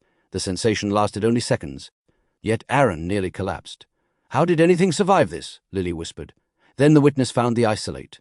The memory refused to show its form, only its presence. Ancient, alone, terrified, the young witness reached toward it, attempting communication, attempting understanding, attempting connection, and for one brief moment, it succeeded. The memory shattered. Reality returned. The bridge reappeared. The crew staggered back into the present. Everyone looked toward the witness. What happened next? Aaron asked. The witness stared into the darkness, toward the pulse, toward the lonely mind hidden inside the wound. I connected with it. The pulse intensified. The entire wound responded. And? The witness's voice dropped almost to a whisper. It saw the living spiral. Silence. It saw connection. The pulse grew stronger. It saw everything it had never known. The witness closed its eyes, and then it tried to become part of it. The bridge became perfectly silent. Everyone understood immediately. The wound, the fracture, the instability, the silence. The isolate had not attacked reality. It had attempted to join it, and something had gone catastrophically wrong. Far ahead, the returning current brightened. The route toward the first observatory remained open. The answers were close now. Very close. Deep inside the wound, the lonely mind awakened further. For the first time in billions of years, it sensed someone approaching who remembered its name. And the pulse changed, not stronger, warmer. Chapter 10. The First Conversation. The pulse became a voice, not through speakers, not through translation systems, not through technology. The voice emerged inside consciousness itself. The entire crew heard it simultaneously. One word, a single thought. Who? Aaron froze. Lily gasped. Daniel dropped a data tablet. Even the witness seemed stunned. For billions of years the silence had been observed, studied, feared, fought. Never once had it spoken. The pulse repeated. Closer, clearer. Who? The horizon drifted through the darkness surrounding the wound. The returning current remained visible ahead, threading through fractured dimensional layers like a silver river. Reality continued overlapping around them. Phase states bled together. Ancient dimensional corridors opened and closed. Entire hidden strata briefly appeared through the interphase fractures. Yet none of it mattered, because the silence had spoken. The witness stepped forward. For a long moment it simply stared into the darkness, toward the lonely mind hidden within the wound. Then it answered, I am the witness. Silence followed. The irony was not lost on Daniel. The pulse intensified. A wave of emotion swept across the vessel. Recognition, confusion, hope, fear. Then another thought emerged. Returned, the witness visibly trembled, a reaction nobody present had ever seen before. Yes. The darkness brightened slightly, not with light, with awareness. For the first time, Aaron realized the wound wasn't merely a place. It was a mind, a damaged mind spread across layers of reality, a consciousness large enough to fracture dimensions. The pulse continued, alone. The word struck harder than any threat, harder than any warning, harder than any weapon. Lily felt tears forming, not because of fear, because the emotion carried behind the word felt genuine, ancient, endless. The witness lowered its head. I know. The darkness responded immediately. No. The pulse strengthened. You left. The bridge became silent. Aaron slowly looked toward the witness. The witness stared into the wound, unable to deny the accusation. Another memory opened. The first observatory, the gateway, the isolate. The young witness stood before the lonely consciousness. For the first time in existence, the isolate experienced another mind. For the first time in existence, it experienced connection. The emotional impact was overwhelming. The isolate had existed beyond all relationships, beyond all awareness of others, beyond the living spiral itself. Then the witness showed it everything. The living sea. The spiral. Civilizations, friendships, families, love, sacrifice, meaning, connection. The isolate experienced billions of years of relational reality in moments, and instantly wanted more. The memory accelerated. The isolate reached outward, attempting to connect to everything simultaneously. The living spiral could not absorb the surge. Reality destabilized. Relationships collapsed into overload, meaning fragmented. The wound was born. The memory ended. The bridge remained silent. Nobody blamed the isolate. Nobody blamed the witness. The tragedy felt larger than either of them. The pulse returned, broken. The witness nodded. Yes. The pulse changed. The emotional tone shifted. Not anger, not hatred, regret. The isolate understood what had happened. For billions of years it had carried the same guilt as the witness. Another thought emerged. Can't stop. Alarms immediately activated. Daniel looked up. That's new. Sensor displays filled with warnings. The wound was expanding. Slowly, steadily, relentlessly. The witness understood immediately. The silence is no longer choosing. Aaron frowned. What do you mean? The witness stared into the darkness. The wound became self-sustaining. The implications landed hard. The isolate was not attacking reality. The wound itself had become an autonomous process, a cascade, a chain reaction, a fracture spreading through the relational architecture of existence. Another pulse arrived. Help. Nobody expected it. The silence had never asked for help, because it had never spoken. The witness took another step forward. I came back. The darkness brightened. Why? The answer emerged instantly. Not from programming, not from memory, not from purpose, from relationship. Because you were alone. The entire wound reacted. Silver currents erupted throughout the darkness. The living sea responded. The living spiral brightened. Connections formed where none had existed moments earlier. Daniel stared at the readings. This is impossible. The witness smiled. A genuinely human expression now. No! Aaron realized something profound. The witness had changed, not because it remembered more, because it finally understood what it had spent eternity observing. Connection was not information. Connection was participation. The pulse returned one final time, this time carrying a question, a simple question, one asked by every lonely consciousness that had ever existed. Stay? The bridge fell silent. The witness looked toward the darkness, toward the isolate, toward the wound, toward the oldest unfinished relationship in existence. Then it answered, yes. For the first time in billions of years, the wound stopped expanding. Only briefly, only slightly. Yet every sensor confirmed it. The fracture had slowed. The living sea itself seemed to exhale. Far ahead, the returning current blazed brighter than ever before. The first observatory was close, very close, and somewhere within its deepest archives, the final answer waited. Not merely how the wound began, but how it could finally heal.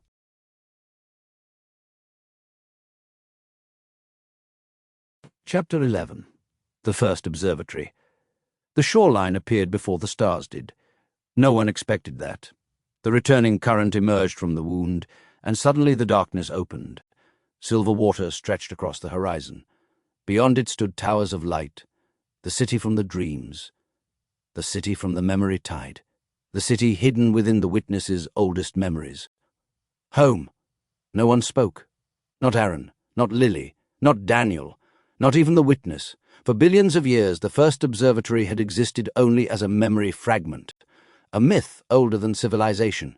Now it stood before them, alive.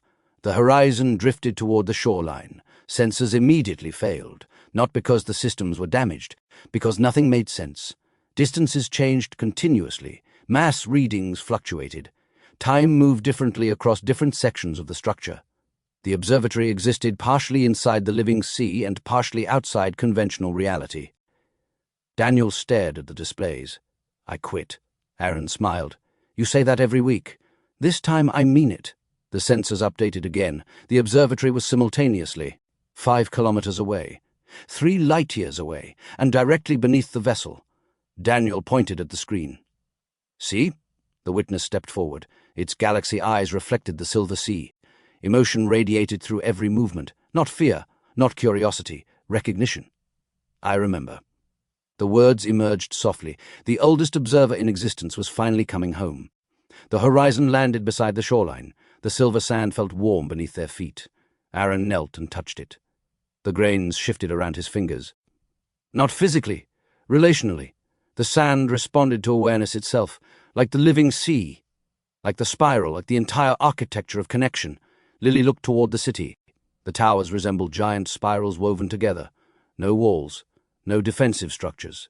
No signs of hierarchy, everything connected, every building linked to another. Every pathway became a bridge. The entire city looked less like architecture and more like a conversation made visible. "The first explorers built this," she whispered. The witness nodded. "Yes." The expedition advanced slowly. No one wanted to rush. The place felt sacred, not religious, meaningful. As they entered the city, dormant systems awakened, lights illuminated, pathways brightened, ancient mechanisms stirred. The observatory had recognized the witness. "Welcome home." The message appeared everywhere simultaneously. Across walls, across the sea, across the sky itself. Daniel blinked.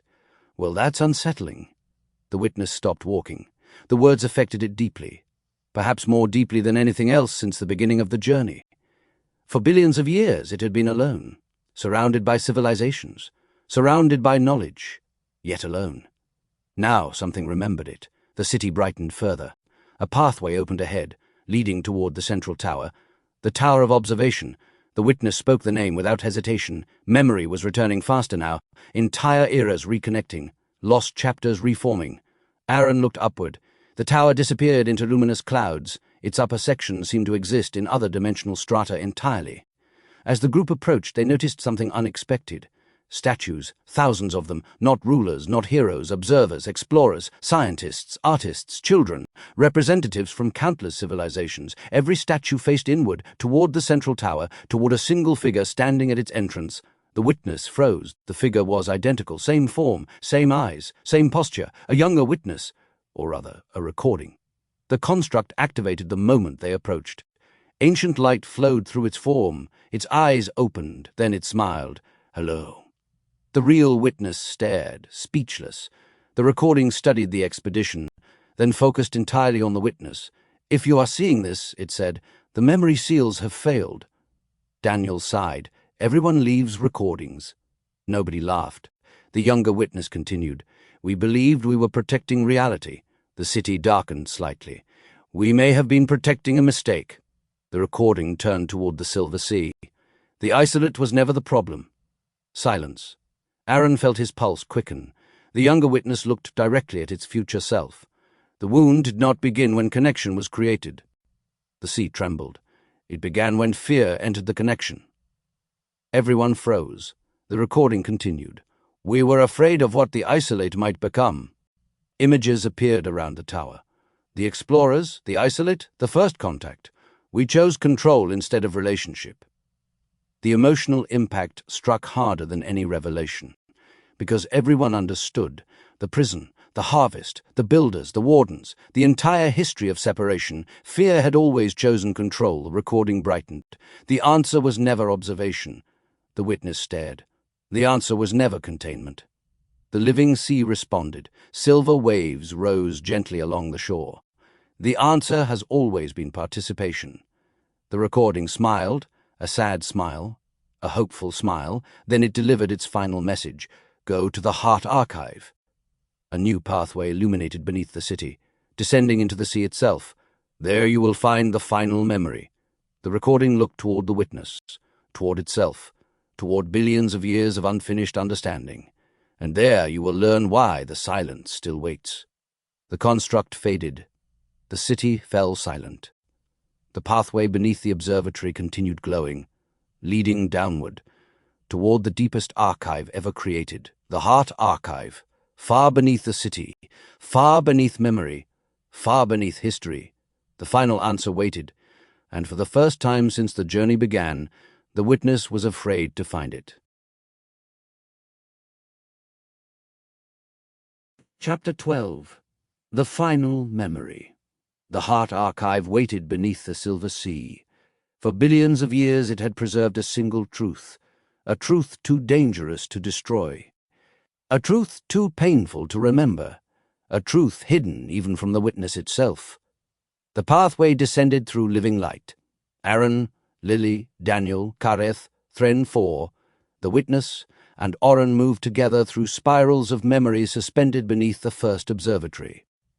Around them drifted moments from countless civilizations. A child learning language, a scientist making a discovery, two enemies choosing peace, a parent saying goodbye. The living sea preserved them all. Not because they were important individually, because they were connected. "The archive doesn't store events," Lily whispered. The witness nodded. "No." Silver currents moved around them. "It stores relationships." The path ended inside a circular chamber. At its center floated a sphere of golden light. Small, simple, ancient, the final memory. The witness stopped walking. For the first time since leaving the prison behind, Aaron saw genuine fear in its expression. Not fear of danger, fear of truth. The sphere brightened. The chamber disappeared. The past returned. The first observatory stood beneath a sky of living spirals. Silver oceans stretched to infinity. The city was alive with celebration. The impossible had happened. The isolate had connected. Oren, before the wound, before the silence, before the loneliness. The memory Oren stood beside the younger witness. Together they crossed luminous bridges while thousands of explorers watched in amazement. The relationship was working. The impossible connection was stable. Reality itself appeared stronger around them. The living sea brightened wherever they traveled. New pathways emerged. Previously isolated regions connected. Possibility stabilized into structure. For a time, everything was beautiful. Then came fear. The council chambers filled. The first explorers argued. Oren's awareness was expanding too quickly. Every relationship accelerated growth. Every connection increased potential. Some saw a miracle. Others saw a threat. The younger witness spoke before the council. "Oren is not a danger," the memory echoed. "Oren is a person." But fear rarely listens to certainty. The council voted. Containment. The word echoed through the chamber like a wound opening. Aaron felt sick because he recognized the pattern. The wardens, the prison, the harvest. History repeating itself across unimaginable spans of time. Control disguised as protection. The memory accelerated. Resonance barriers activated. Phase partitions descended. Relational firewalls spread through the living sea. The explorers attempted to isolate Oren again. Oren panicked. The witness ran toward the containment field. "I am here." The connection strained. Oren reached back. "Stay." The living spiral trembled. Silver pathways fractured. The sea erupted. The witness continued forward. The council tried to stop it. The witness refused. For the first time in its existence, it chose relationship over observation. Then everything broke. The containment field severed the connection. The living sea screamed. The interphase medium ruptured across countless dimensional layers. The spiral fractured. Reality itself recoiled. The wound was born. Not from connection. From interrupted connection. The revelation struck Aaron harder than anything else. The silence was not the consequence of relationship. It was the consequence of severed relationship. The memory continued. The younger witness pushed toward the expanding fracture, toward Oren, toward the loneliness. "I will stay." The words echoed through the observatory. But the explorers feared the spreading instability. They feared what might happen if the witness remained connected to the wound. So they made a second mistake. They sealed the witness, memory by memory, truth by truth, relationship by relationship. Oren's name vanished. The promise vanished. The connection vanished. The witness struggled, fought, refused.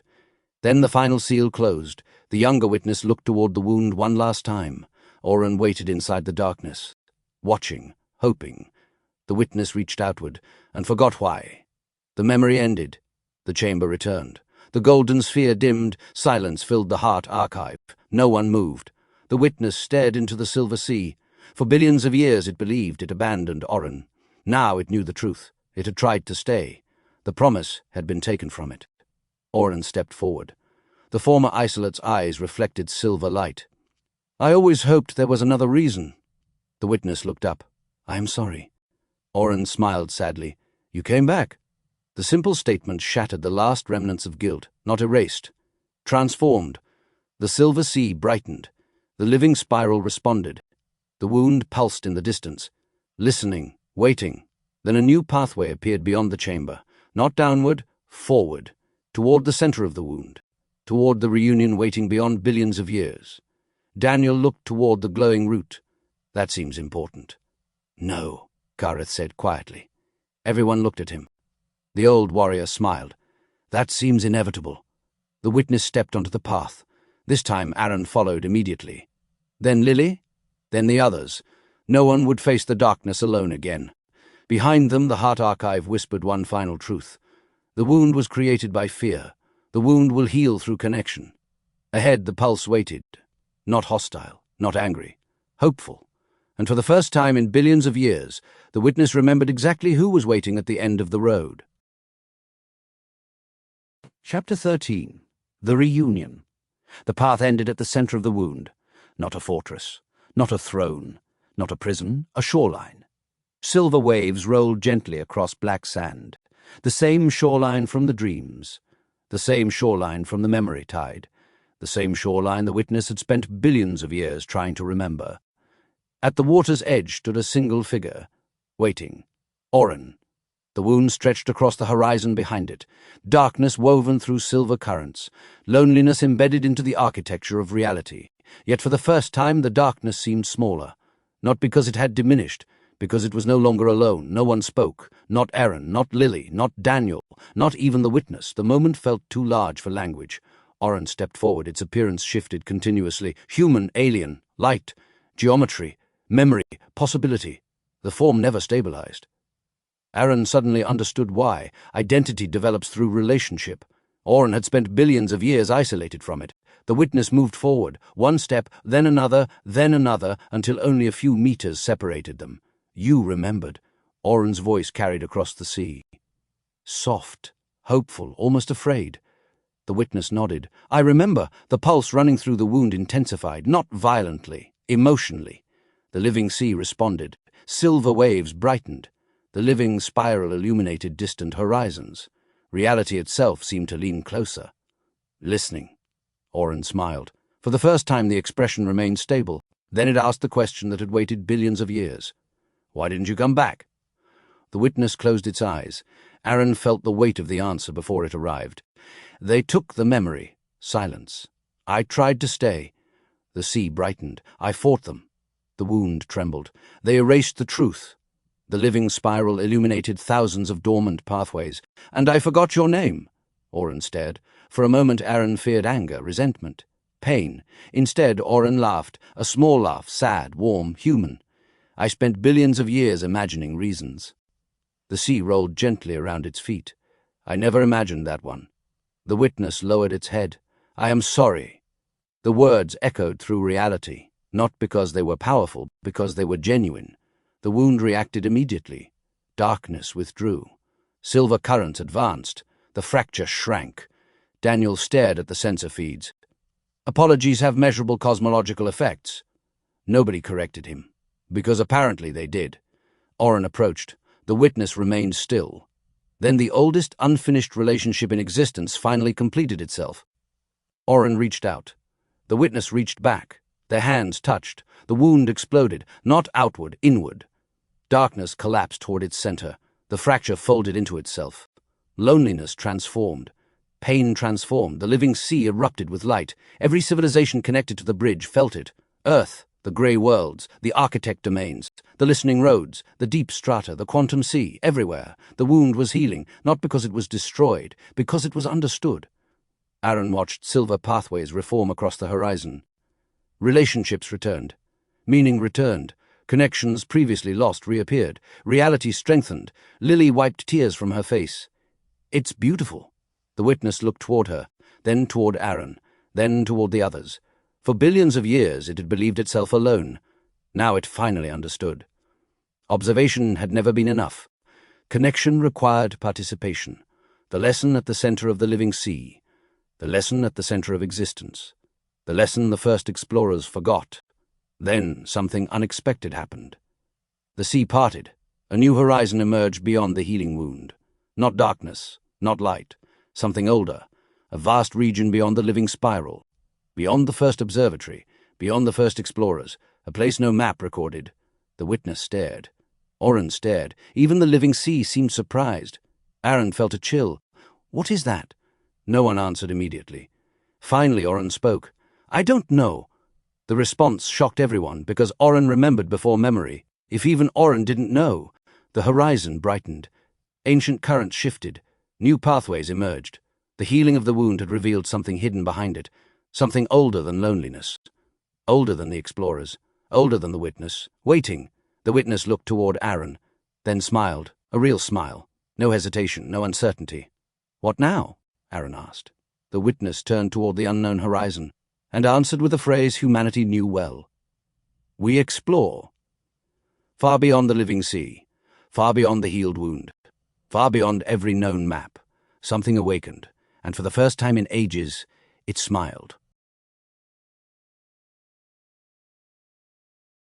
Chapter 14. Beyond the Spiral. The horizon should not have existed. The living spiral was supposed to be the boundary, the deepest map, the oldest known structure, the foundation beneath reality itself. Yet beyond the healed wound, something waited, something older.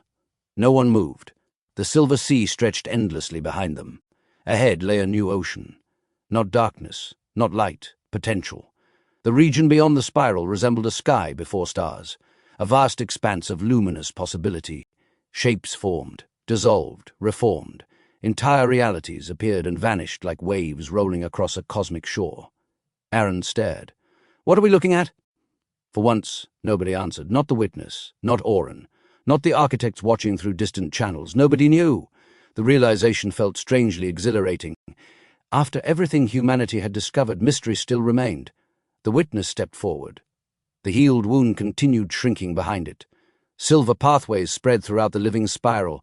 Reality itself felt stronger, more connected, yet even the witness appeared humbled. "I've never seen this," Auron nodded. "Neither have I." The statement carried enormous significance.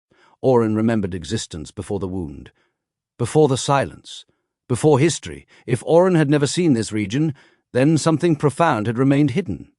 The living sea responded. Silver currents extended toward the unknown horizon, not cautiously, curiously. The sea itself wanted to know. Daniel checked his instruments, then immediately regretted it. "Wonderful," Aaron sighed. "What now?" "The readings suggest this region exists before causality." Silence. Daniel shrugged. "I dislike the sentence too." The horizon brightened.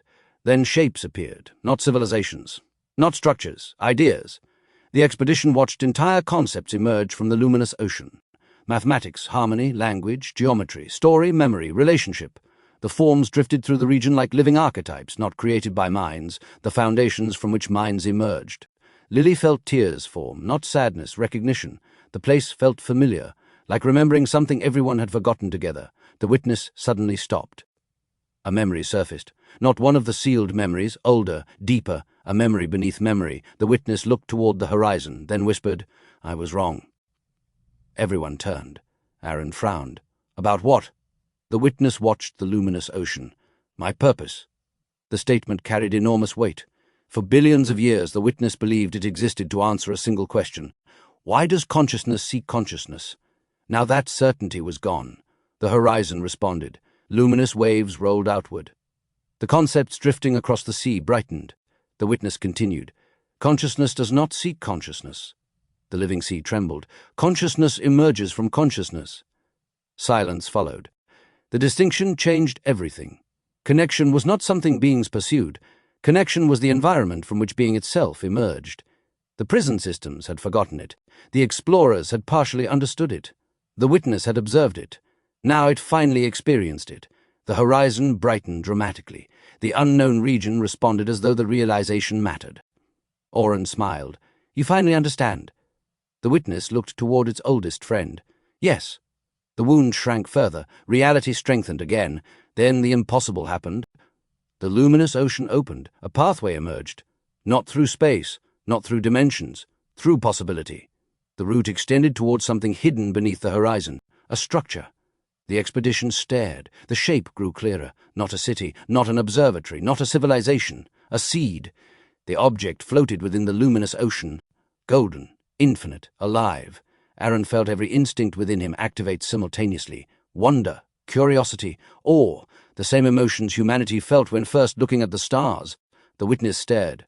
Auron stared. Even the living sea seemed captivated. The seed pulsed once.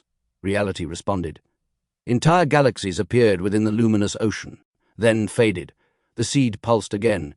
Universes blossomed like flowers, then vanished. Daniel slowly lowered his instruments. "I think we found the nursery." Nobody laughed, because he might be right. The region beyond the spiral was not another civilization, not another dimension, not another mystery to conquer. It was the birthplace of possibility itself, the source from which realities emerged. The witness felt something awaken inside its consciousness. Not memory, not knowledge, purpose. A new question. The old question had guided billions of years. Now another waited. If connection creates reality, what creates connection? The seed brightened, as though listening, as though answering. Far behind them, the living spiral healed. The wound continued closing. Civilizations across existence celebrated unknowingly. And far ahead, beyond every known map, the next age waited. The age of origins, the age beyond memory. Chapter 15. The seed of possibility. The seed was alive, not biologically, not mechanically, potentially. The golden sphere drifted within the luminous ocean beyond the living spiral. Each pulse generated impossible consequences. Galaxies blossomed. Dimensions unfolded. Entire frameworks of reality appeared briefly before dissolving back into possibility. The seed did not create worlds. It created the conditions from which worlds could emerge. Aaron stood speechless. The experience reminded him of the first time humanity looked beyond the prison. The first time the moon's deception fell. The first time the quantum sea revealed itself, only larger, much larger. The witness approached carefully. For billions of years it had pursued a question. Now it stood before something that seemed capable of asking questions existence itself had never considered. Oren remained beside it.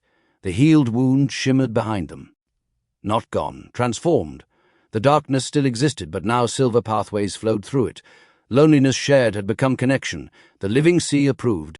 Aaron could feel it. Reality itself seemed calmer, stronger, more coherent. The seed pulsed again. The luminous ocean brightened. Then everyone heard a voice. Not external, not internal, foundational welcome. The expedition froze. Daniel immediately looked for speakers. There were none. Of course. The voice carried no gender, no species, no identity, only presence. The witness stepped forward. Who are you? The ocean brightened. A simple answer emerged. I am possibility. Silence followed. Daniel rubbed his eyes. I hate when cosmic entities answer philosophically. Nobody disagreed.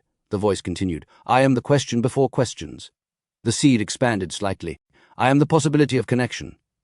The living sea responded instantly. Silver currents erupted throughout the horizon. The witness stared. Oren stared. Aaron felt goosebumps spread across his arms. For the first time, the hierarchy became visible. Physical reality, the interface medium, the quantum sea, the living spiral, all emerged from something deeper. Possibility.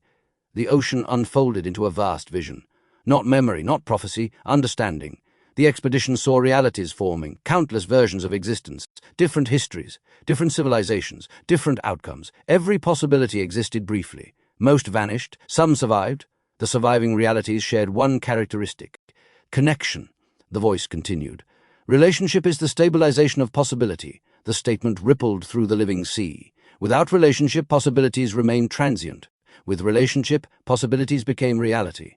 Aaron felt the concept settle into place. The prison systems failed because they weaponized separation.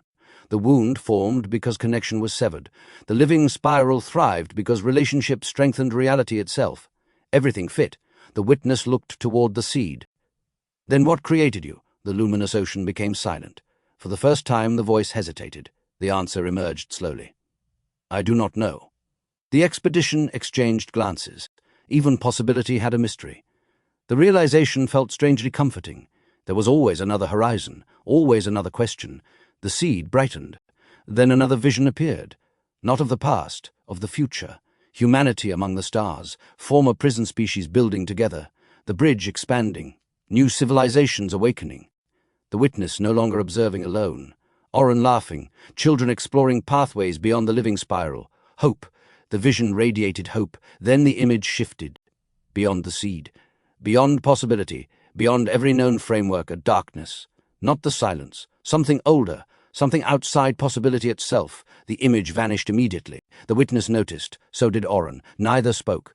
Yet Aaron saw the concern in their expressions. A new mystery had appeared. Not for this journey. Not yet. But someday. The voice returned. You have healed what was broken. The healed wound brightened behind them. You have remembered what was forgotten. The first observatory glowed in the distance. "You have chosen relationship over fear." The living sea surged. The witness closed its eyes. The statement carried special meaning, because that had been the lesson all along. The lesson hidden behind billions of years of history. The voice softened. "Now go home." The seed pulsed one final time. The luminous ocean folded inward. The pathway back toward the living spiral illuminated. The journey was ending, but not the story. Aaron looked toward the witness. "What happens next?" The witness smiled, a genuine smile. The smile of someone who had finally found the answer to a question older than memory. Then it looked beyond the seed, beyond possibility, toward the mystery hidden there, and answered. "We begin again."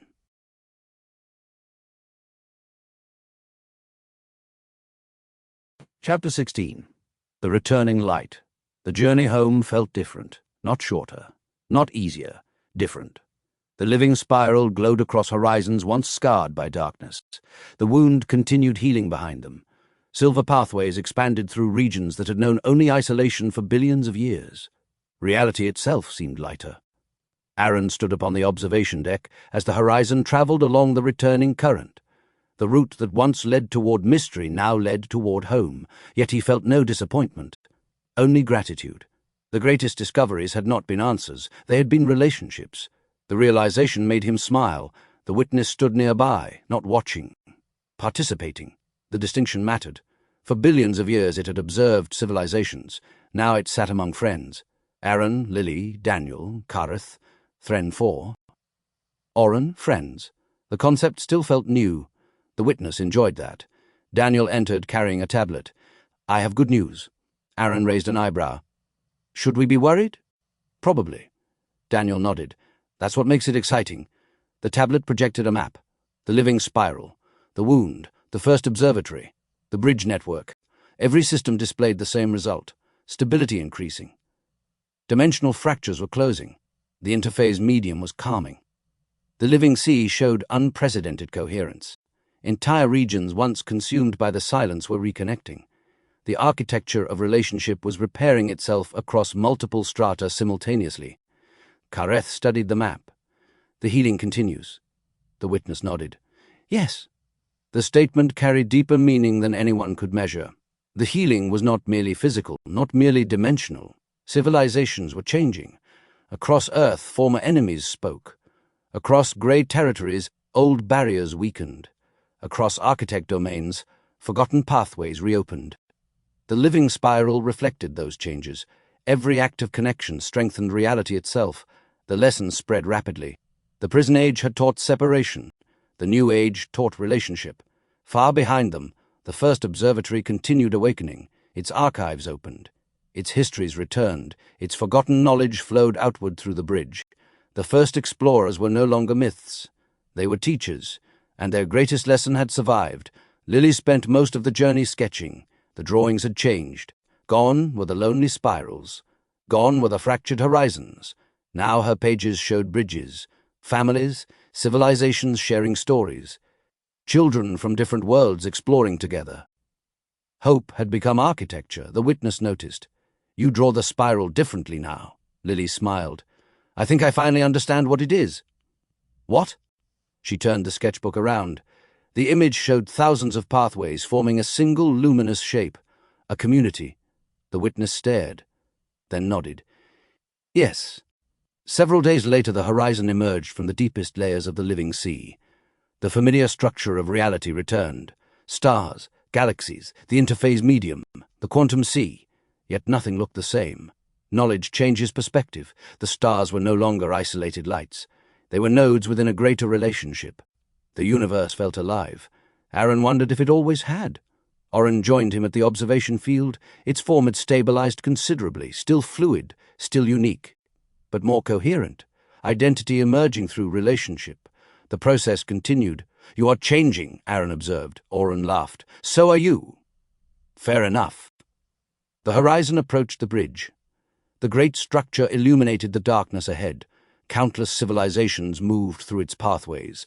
Ships, dream currents, living conduits, architect transit streams. The bridge had grown, even during their absence. The sight filled everyone with pride. Home. The word meant something different now.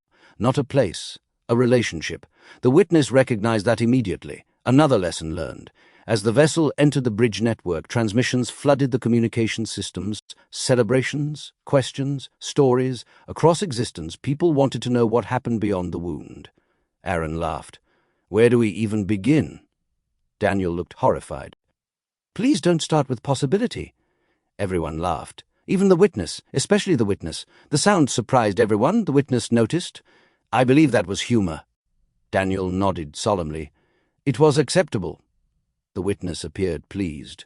Far beyond the bridge, far beyond the first observatory, far beyond the healed wound, the seed of possibility continued pulsing, and beyond the seed, hidden within regions no map yet described, something ancient stirred once more.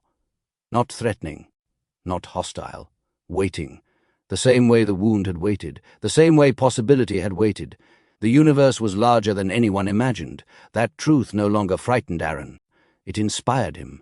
The horizon docked, the journey ended, and somewhere deep within the living sea a new path quietly began forming. The next adventure, the next mystery, the next connection, waiting beyond the horizon, waiting to be discovered. Chapter 17. The Age of Connection. 6 months later, the universe was quieter.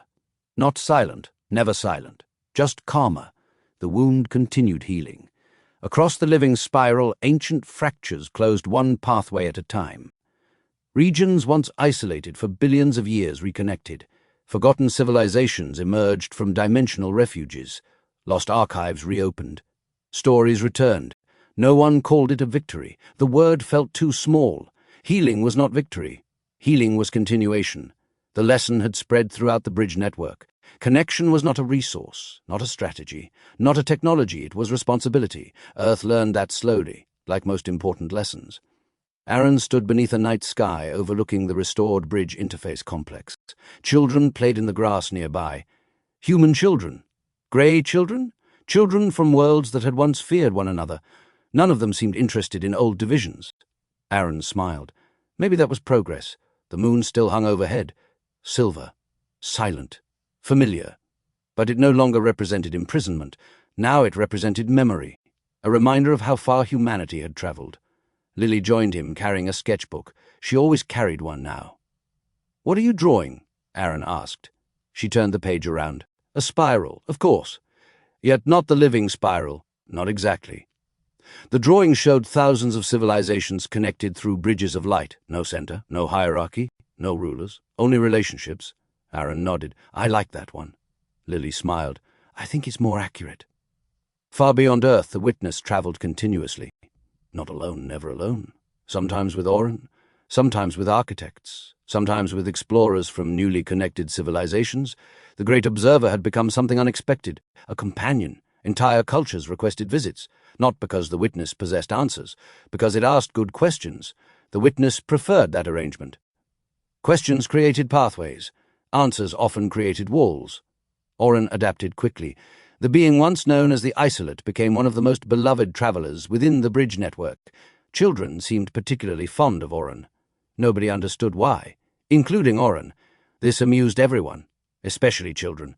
The healed wound remained visible within the living spiral, not as a scar, as a reminder.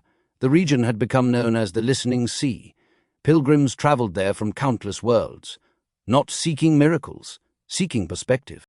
The place reminded visitors of something simple. No consciousness should remain alone forever. The lesson resonated deeply. The architects beyond approved, though they would never admit it directly. Soraya visited the bridge 3 months after the healing. She met Aaron within one of the restored observatories. Together, they watched ships moving between worlds. You changed history, Aaron laughed. No. He pointed toward the traffic lanes. We changed history. Soraya smiled, a very architect response, which meant she secretly agreed. The first observatory continued sharing its archives. Entire eras of forgotten knowledge returned to existence. The first explorers were no longer remembered only for their mistake. They were remembered for their courage, their curiosity, their willingness to ask impossible questions. Mistakes mattered, but they were not the entire story. The witness appreciated that lesson too. because it had spent billions of years defining itself through a single failure. Now it understood something better. A relationship interrupted was not a relationship ended, not if someone returned. The seed of possibility remained beyond the living spiral. The bridge network officially classified the region as beyond zero, a name Daniel hated immediately. No one will understand what that means. Exactly, Aaron replied. Daniel hated that answer even more. Exploration teams prepared continuously, not to conquer, not to claim, to learn. The philosophy of the New Age differed dramatically from the old one. The Prison Age feared uncertainty. The Age of Connection welcomed it, because mystery was not an enemy. Mystery was an invitation. Far beyond the living spiral, the seed continued pulsing. Possibility continued unfolding. New realities emerged. New pathways formed. And beyond even the seed, something ancient still waited. Patient, curious, awake, not watching, listening. One evening the witness returned to the shoreline of the listening sea. Oren stood beside the silver water. The two friends watched the horizon together. The same horizon that once contained a wound. Now it contained a future. Do you ever regret it? Oren asked. The witness considered the question, the prison, the pain, the loss, the separation, the billions of years spent searching. Then it remembered Aaron, Lily, Daniel, Kareth, Thren 4, Earth, the bridge, the living spiral, the reunion, and possibility. The witness smiled. No. Oren nodded. The answer felt right. Together they watched the horizon brighten. A new pathway appeared briefly within the distance, a road leading beyond possibility. Neither moved toward it. Not yet. Some journeys required patience. The universe had waited billions of years for this moment. It could wait a little longer. Above them, the living spiral illuminated the sky. Beneath them, the living sea carried countless connections forward. And across existence, civilizations continued building a future together. Not perfect, not finished. Alive. The first witness had finally learned the answer to its oldest question. Consciousness did not seek consciousness. Consciousness became consciousness together, and the story continued. Epilogue. The next horizon. 1 year later. The wound was gone, not erased, not forgotten. Healed. The listening sea remained where the fracture once existed. Silver currents flowed through pathways that had been dark for billions of years. Pilgrims traveled there from every known civilization, not to mourn, to remember. The lesson of the wound had become part of history, part of culture, part of identity. No consciousness should remain alone forever. Across the bridge network, new relationships continued forming. Human universities exchanged knowledge with former grey archives. Architect scholars taught dimensional harmonics alongside Earth physicists. Artists collaborated across realities. Children considered interspecies friendships completely normal. The old age felt impossibly distant. Fear had not vanished. Conflict had not vanished. Difference had certainly not vanished, but separation was no longer treated as destiny. The universe had learned another way. Aaron Vale stood upon a balcony overlooking the central bridge nexus. Thousands of vessels moved through the transit corridors below. Some traveled between stars. Others traveled between dimensions. Still others traveled toward regions that had no names yet. The sight never grew old. Lily joined him carrying her latest sketchbook. She still drew every day. Only now publishers, historians, explorers, and diplomats all requested copies. Her work had become more than art. It had become memory. "What are you working on now?" Aaron asked. She handed him the book. The drawing showed a horizon, beyond the living spiral, beyond the seed, beyond possibility, a road disappearing into light. Aaron smiled. "Book 5? Lily laughed. "Maybe." The witness appeared moments later. Not arriving, simply appearing. The architects still refused to explain how they traveled. Aaron suspected they enjoyed the mystery. The witness no longer looked ancient. Or perhaps that was the wrong description. It still carried billions of years of memory. Yet something about it felt lighter. The burden of isolation was gone. Oren emerged beside it. The former isolate had become one of the most recognizable figures in connected space. Not because of power, because of perspective. No one understood loneliness better, which meant no one understood connection better either. The four friends stood together overlooking the bridge. Human, witness, former isolate, dreamer. A combination that should never have existed, which made it perfect. Far away, the first observatory continued awakening. Ancient archives opened daily. Lost histories returned. Forgotten songs echoed across newly restored pathways. The first explorers were no longer remembered as legends. They were remembered as people, brilliant, curious, flawed, hopeful, just like everyone else. The greatest civilizations were not those that avoided mistakes. They were those that learned from them. The witness often repeated that lesson. Children especially liked hearing it. The seed of possibility remained beyond mapped reality. The Beyond Zero initiative continued preparing its first deep expedition. Scientists, dreamers, architects, navigators, explorers, applications exceeded available positions by nearly 700%. Daniel considered this proof that intelligent life remained fundamentally irrational. Everyone ignored him, especially because he had already submitted 3 applications himself. Some things never changed, and that was good. Later that evening, Aaron visited the listening sea. The shoreline looked much the same as it had a year earlier. Silver waves, dark sand, infinite horizon. The difference was subtle. The place no longer felt lonely. The living spiral illuminated the sky above. Countless pathways connected distant regions of existence. Every one of them represented a relationship, a story, a choice, a possibility made real. Aaron sat beside the water. The witness joined him. For a while they simply watched the horizon. Eventually Aaron asked the question everyone kept asking. "What do you think is beyond the seed?" The witness considered the question carefully. A year ago it might have searched its archives. A billion years ago it might have calculated probabilities. Now it simply smiled. "I don't know." Aaron laughed. "Still getting used to saying that?" "Yes." The witness looked toward the distant horizon. "But I enjoy it." The answer felt right. Mystery was no longer a threat. Mystery was possibility. Possibility was invitation. And invitation was connection waiting to happen. The living sea brightened. Far beyond the horizon, beyond possibility itself, something ancient listened. Not watching, not judging, listening, waiting for the next question, waiting for the next explorers, waiting for the next story. Aaron stood. The witness stood beside him. The horizon glowed. A new pathway appeared briefly in the distance, then vanished. Not gone, simply waiting. The same way every adventure waits. The same way every friendship begins. The same way every universe starts. With possibility. And a single step toward connection. End of Book 4. The First Witness. The story continues in Book 5.